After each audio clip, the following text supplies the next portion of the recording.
Hello and welcome to The Print. Today we have with us Mr. Colin Bloom, who used to serve as the UK's faith advisor.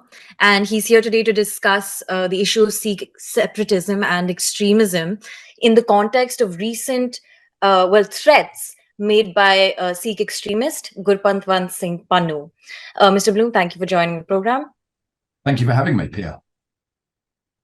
So my first question, of course, is going to be about your tweet where you actually said that British, American, and Canadian authorities need to do more to, in fact, put Mr. Pannu behind bars. Why do you think that hasn't happened as yet? Well, I mean, it certainly hasn't happened as of this morning, and it may well happen. You can't. I mean, it's not appropriate either in the UK or in the US or Canada to make those kind of threats and not face some kind of sanction for it. Now, he spoke in Punjabi. He said very clearly that Sikhs were in danger if they got on flights, and that they needed to not get on flights. So they were going to rename Indira Gandhi Airport something else. I think that those, in the light of what happened nearly 40 years ago with the Air India flight that Sikh terrorists exploded and killed many hundreds of people, innocent people. I think, and with everything else that's going on in the world, we just don't need that level of rhetoric and irresponsible language. Now, it may well be that he doesn't have the means, the power, or the ability to even carry out those kind of threats. But nevertheless, the very fact that he said it, that he is a high-profile individual, that he has a platform, that he represents, he claims a very significant proportion of the Sikh diaspora who live in Canada and the US, and many in the UK follow and support him. I think then he needs to be questioned by the proper authorities to make sure that he is not, and he doesn't represent, a threat to life, and he's not engaged in this kind of, at least extremist threats. So what do you think he was trying to do when he made this threat, clearly harking back to the 1985 Kanishka bombing? Was it just to provoke the Indian government? What do you see as the cause of this, or rather his intent with this threat? It's very difficult to get into the mind of somebody who is clearly lacking the credibility and the mental faculties that he is. I don't know the man. He's clearly, what he said is extremely stupid. At best, it is stupid, and at worst, it is a very clear threat against the lives of innocent people.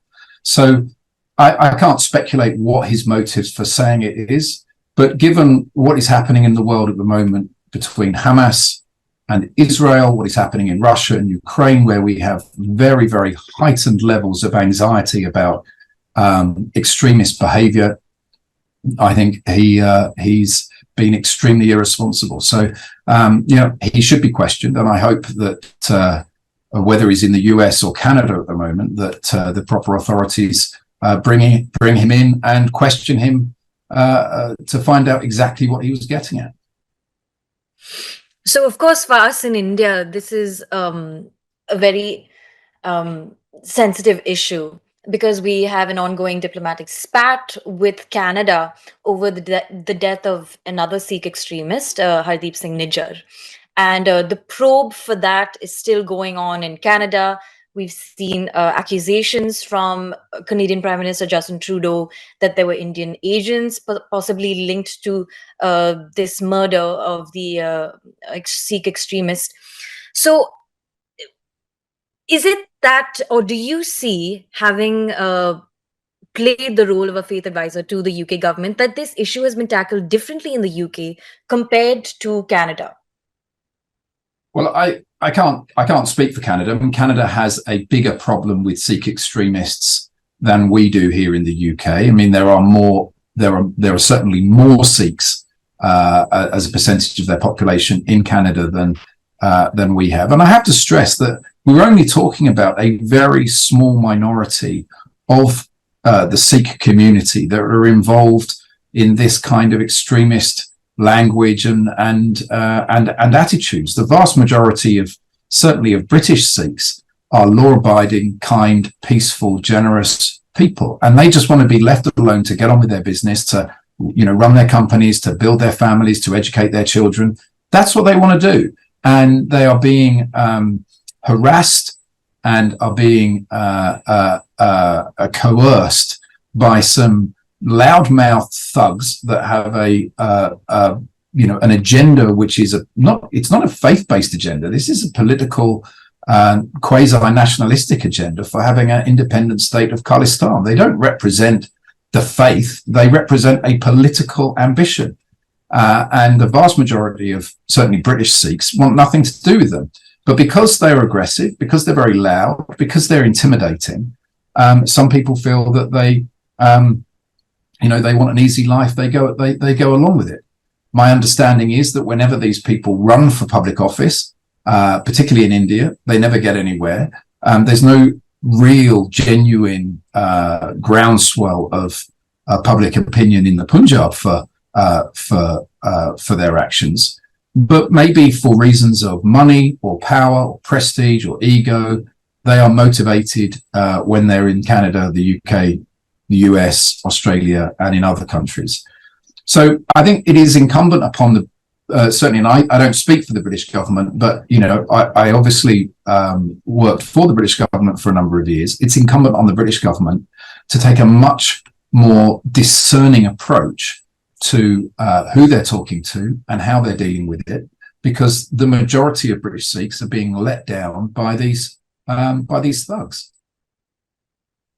And in fact, back in March, we saw intriguing yet disturbing incident happen outside the British High Commission, rather Indian High Commission in London, where a Sikh extremist went up and pulled down the Indian flag. Do you think that the British government did enough when that incident happened?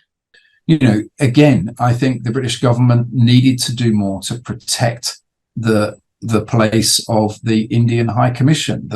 It is not appropriate for anyone to climb onto a building and to change the flags and do what they did. And I think that this is part of the challenge that I think we have in the UK. We've for a very long time, Pia, we have had problems in the UK with Irish Republican terrorists and extremists, and then we had, of course, Islamist extremists.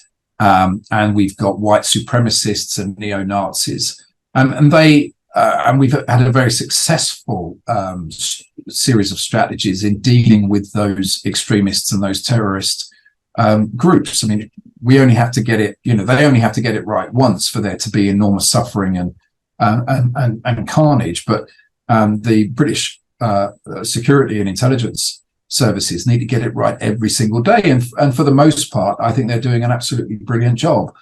The challenge becomes when you now added an additional layer to their workload, which is this very small and very vocal community of Khalistani Sikh extremists, and that will require retraining and additional resources to tackle it. The UK is an incredibly diverse and safe place for almost everybody that lives here.